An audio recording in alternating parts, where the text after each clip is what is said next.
In recent times, the dynamics within the British royal family have sparked heated discussions and concerns about the ramifications of the actions of the Duke and Duchess of Sussex, Harry and Meghan. Richard Eden, the diary editor at the Daily Mail, has passionately articulated the need to reconsider the couple's royal titles and roles to shield the monarchy from further damage. In his Palace Confidential newsletter, Eden expressed grave concerns over the potential havoc the Sussexes' allegations of royal racism could wreak. He highlighted the necessity for the government, particularly under Rishi Sunak's leadership, to support initiatives aimed at revoking the titles of Duke and Duchess of Sussex, relieving Harry of his responsibilities as Counselor of State, and excluding him and his children from the line of succession. Eden condemned the situation as an affront to the British populace, stressing that the notion of Harry and Meghan ascending to the throne posed a direct threat to the stability and credibility of the monarchy itself. The recent challenge by the Duke of Sussex against the government's decision to withdraw his security during visits to Britain has further fueled the debate. Eden asserted that this entitlement is just one among many that should be reconsidered.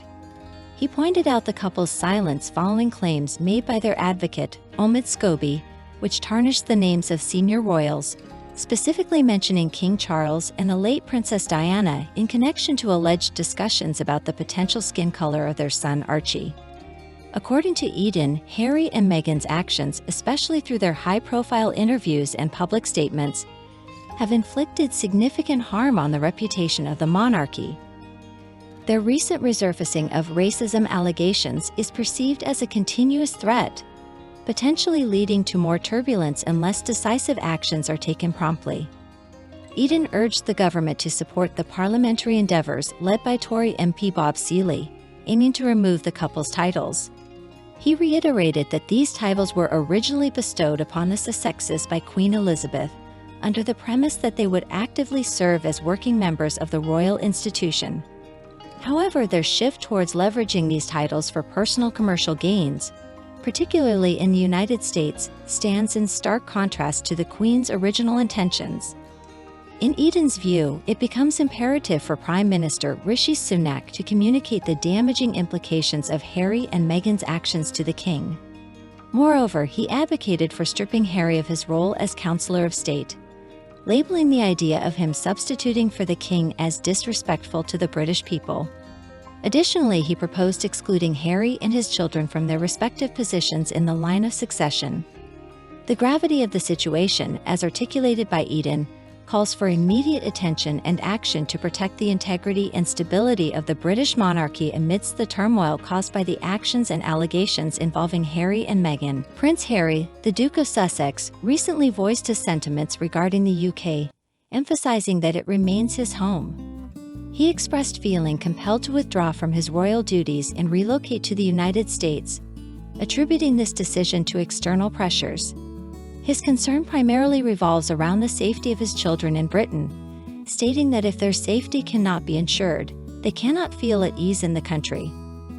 This statement was presented in a written testimony prepared for his legal battle against the Home Office regarding alterations in his security arrangements during visits to the UK. These changes potentially implied the removal of publicly funded armed protection for Harry. He asserted that both he and his wife Meghan felt they had no alternative but to depart from the UK in 2020. During a court hearing in London, Harry's lawyer, Shahid Fatima KC, highlighted that Harry did not perceive his departure from being a full-time working royal as a voluntary choice. The Duke mentioned feeling a profound sadness about the necessity of stepping back from his royal role and leaving the UK in 2020. Harry stressed the importance of the UK as his home, pivotal to his children's heritage, expressing his desire for them to feel as at home there as they do in the US, where they currently reside. However, he highlighted the vital need for safety in the UK for them to feel that sense of belonging, stating his reluctance to endanger his wife or himself due to his life experiences. The legal dispute at hand involves Harry contesting the Home Office's decision, specifically the Executive Committee for the Protection of Royalty and Public Figures, RAVIC, regarding alterations in his state-funded security. His legal team argues that this change was unjust and illegal. Much of the proceedings were conducted privately due to sensitive security-related evidence being involved in the case. Fatima asserted that Harry was treated unfairly by Ravik, stating the committee failed to conduct a comprehensive risk analysis or adequately consider the potential impact of an attack on him. The crux of Harry's argument lies in the claim that Ravik neglected standard protocols, deviating from their typical procedures in his case. His legal team contends that had Ravik appropriately evaluated his situation, the outcome might have been different. Conversely, the government countered Harry's claims, asserting that Ravik, operating under the Home Office, had the authority to tailor security decisions on a case-by-case basis. They defended their stance, stating that opting for a more personalized approach for Harry's security needs was justifiable and more effective. The Home Office's representative emphasized that the decision-making process considered various elements, including the impact on state functions and the potential public reaction to a security breach involving Harry. They highlighted that the adjustment was a strategic move considering the change in Harry's status from a full-time working royal to one living abroad. The court awaits the judgment of Mr. Justice Lane regarding this case. This legal battle is one among several others in which Harry is involved, including extensive litigation against media organizations. The fundamental argument revolves around Harry's plea for state-funded security due to perceived threats resulting from his royal lineage.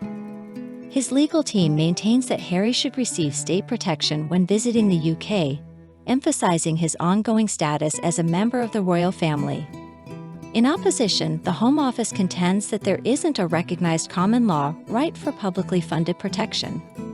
They affirm that Harry was offered personalized security assessments whenever he planned to visit Britain, but emphasized that his altered status influenced the extent of protection provided.